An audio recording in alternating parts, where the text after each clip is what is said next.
What is up, everybody? Welcome back to another video. In this video, we are doing another mock draft, but this time we are specifically looking at the Detroit Lions. We have done a few of these, but again, we're doing it with the Detroit Lions. Now, I did the Cleveland Browns one that was uploaded today, so if you guys want to see me do all the teams, make sure you go support that one. That way I know. I may even put a poll up. We'll have to wait and see, so we'll decide if we're going to continue to do those. I was looking to do every team. We'll see if we decide to do it, but here we're doing another Lions mock draft. I believe this is our third, legit mock draft for the Detroit Lions. I used the mock draft simulator once again on the Draft Network, so if you guys want to check that out, do it. It's fun. I don't have the trades on there. I didn't pay for the membership. It's kind of, it's a little bit of money. And I was like, yeah, maybe not. Maybe. We'll see. We'll see. I don't know. But we are just doing a simple mock draft here. So there are no trades, but I think this is a heck of a draft. I think this looks really, really good. And potentially we could do all of this without trading, okay? Obviously, I use a simulator. So if, you're like, oh, that guy wouldn't fall that far. Well, I used the simulator. So it's wherever they win. So let's just get this thing started. Coming in with the first pick in the 2020. Oh, no, it's not. Stop. Oh, I messed up. I was trying to do it, and I messed up. With the third pick in the 2020 NFL Draft, the Detroit Lions select Isaiah Simmons, linebacker, Clemson. Okay, this was an easy one for me. I've taken Isaiah Simmons a lot of times at the third pick. Now, if we could trade back and take him, obviously I would do that, right? Why wouldn't I do that? But I took Isaiah Simmons here at number 3. Didn't want to wait. Didn't want to give the Giants a chance to take him. And he does it all. I think this fills out a big need. Maybe our biggest need is linebacker. Front 7 is huge for me. And I think Isaiah Simmons, we've talked about it. He's that guy. If you don't know about Isaiah Simmons, look him up. Look up his highlights. He can do it all. He can play linebacker, middle linebacker, outside linebacker. He can play cornerback a little bit. He can spread out. He can cover tight ends, cover wide receivers, cover running backs. He can play safety. He can do it all, and I think that's why he fits Matt Patricia's scheme perfectly. And we know we need help in that part of the of the team. We need that. We need help in that part of the team. So I think he fits perfectly here. I love Isaiah Simmons as a prospect. He comes in at the third pick. Now into the second round, 35th pick in the NFL Draft. The Detroit Lions select Jonathan Taylor. Wow, yeah, I know. I threw y'all a curveball right there. I don't know if you hit it or not. You probably struck out. Hold up. Oh, snap. Got my shoulder doing that. All right, Jonathan Taylor is our second round pick. Now, you may be thinking he may go first round, which he definitely could. I wouldn't be surprised. Jonathan Taylor, in my eyes, is the best running back coming out of this draft.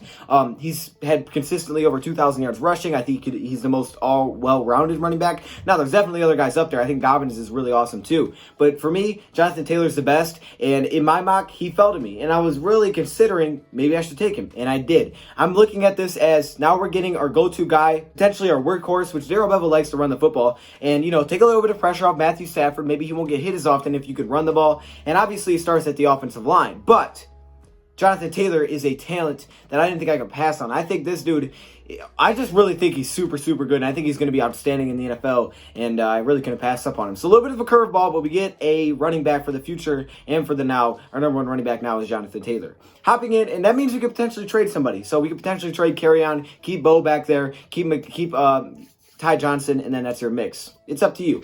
Now with the third pick in the NFL Draft, or the third round pick for the Detroit Lions, at number 67, we select Zach Baun, edge rusher out of Wisconsin. Okay, Zach Baun here. Now, a little bit of different here. I don't think I've taken Zach Baun. I really wanted to. The edge rusher, or pass rusher, as I call it, out of Wisconsin, because that's what he does. Like I've said about Julian Okwara, Zach Baun, he is a pass rusher. The only difference is Zach Baun had a lot of production last season. 12.5 sacks, 76 total tackles, 1 interception, 2 forced fumbles. The numbers are there. 12.5 sacks. That is impressive to me. And he's not a guy that's going to play on the inside. He's going to play on the outside. He's going to get pressure. And I think we need a couple of edge rushers. We're missing some. It's a big need for us. We didn't have tons of edge rushers last season. I think Zach Baun can help out. And potentially, it gives Matt Patricia a weapon if he does want to start blitzing a little bit more. It gives him Zach Baun. I mean, come on, man. He's a pressure kind of guy, and I haven't addressed interior defensive line, but for the front 7, I have gotten us 2 linebackers in Simmons now and Baun, and I really like Zach Baun. I'm kind of happy he fell to the 3rd, so I took him. Now, with our 4th round pick at number 99, I took Logan Stenberg, the offensive lineman out of Kentucky. He is currently in the Senior Bowl. I've heard his draft stock is actually rising, which may not be a great thing for us, but he's got a lot of production. He's played a lot. He's very familiar with that position. He should be. He's been playing probably since he was like 7. But he could fill in right away, and I think this is not a guy that has to come in and start right away over a Joe Dahl, but he could at some point. You can groom into your next starter, or you could put him there initially just right away and say, you know what, you're a starter. But with knowing that we're going to probably lose out on Kenny Wiggins unless we bring him back, but we do need to add some depth anyway. So I thought Logan Stenberg was the way to do it. And, you know, for the future, I think it makes a lot of sense. I've talked about when you run the football, it starts in the trenches. Well, I got us an offensive lineman. That's always something that I try to look at. Tyler went early last time in my last mock draft, so I decided here to go with Logan. All right, now, next up at pick number 131, I selected, the Detroit Lions select Michael Pittman Jr., wide receiver, USC. Yeah, I'm mixing it up a little bit, y'all. Y'all weren't expecting this. That's 3 offensive players that I have drafted. Jonathan Taylor, Michael Pittman Jr., and Logan Stenberg. And 2 linebackers for defense. So yes, I'm mixing in some offense here. Now, like a lot of people say, there's a very deep wide receiver class this year. And Michael Pittman has production. He has numbers. He's just very consistent. I mean, his numbers are really good. He's top 10 in receiving yards with 1,275, 101 receptions, which I believe was 4th, and he also had 11 touchdowns. He put up numbers. He was consistent. He was the best wide receiver at USC. Just a heck of a player. And I thought I would put him in there. You know, I was like, you know what? He's still there. He's really the best available. I thought, why not bring him onto the squad? Potentially could be a future replacement for a guy like Marvin Jones. Danny Amendola's obviously getting up there in age. And potentially he could get a pretty nice impact with us on year 1, you know, spread out the defense a little bit, give Matthew Stafford another weapon to play with in case there are injuries. Now, at the 154th pick, the Lions take LeBron Ray, defensive lineman out of Alabama. Now, one thing that we have to look at here is he does have a foot injury.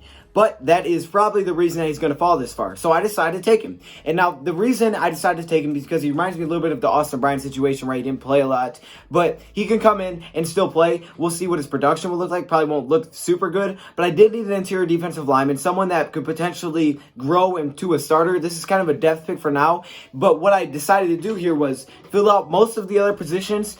That way we can focus on D-line and free agency, and that's what I'm thinking here. You get LeBron Ray, you put him in as a depth guy. Most likely you're losing out on A-Shawn. You're probably going to lose out on Snacks. Then you go in free agency, grab yourself a defensive tackle that is a starter material. I don't know if LeBron is right now, but he may be at some point. You put him in there for some depth, and then you just focus on the D-line and really that front 7 in free agency, because pretty much I filled out every need on offense other than maybe a future tackle. And finally, our last pick at 164, we select Miles Bryant out of Washington. He is a cornerback, and he kind of slid down the draft board a little bit. Now, if you don't know about Miles Bryant, you should. This guy, again, production. I'm looking for guys that have production. Miles Bryant had that. 3 interceptions, 68 total tackles, 1 forced fumble, 1 sack.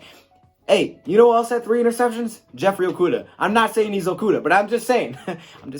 He's a good player, and he is a depth guy for us. I think Slay stays. You keep Master number 1. You keep Amani in there, who could be your number 2. You have Coleman at the 3. This could be your 4. This is your 4th guy, most potentially. Now, if you lose out on Slay, things are going to change a lot, but you're still at least getting a depth cornerback, I guess, and then you can go in free agency. Maybe you grab yourself a 30-year-old Chris Harris Jr., and boom, you throw him in as another depth guy. Maybe he's your 3rd, 4th cornerback right now. So that's what my mock draft looks like for the Detroit Lions. Let me know your thoughts, comments below. I think it's good. I think it's really, really good. I think Jonathan Taylor adds that aspect to our offense that is just ridiculous. Stenberg is good for offensive line depth, maybe potentially the starting guard at some point for the left guard position.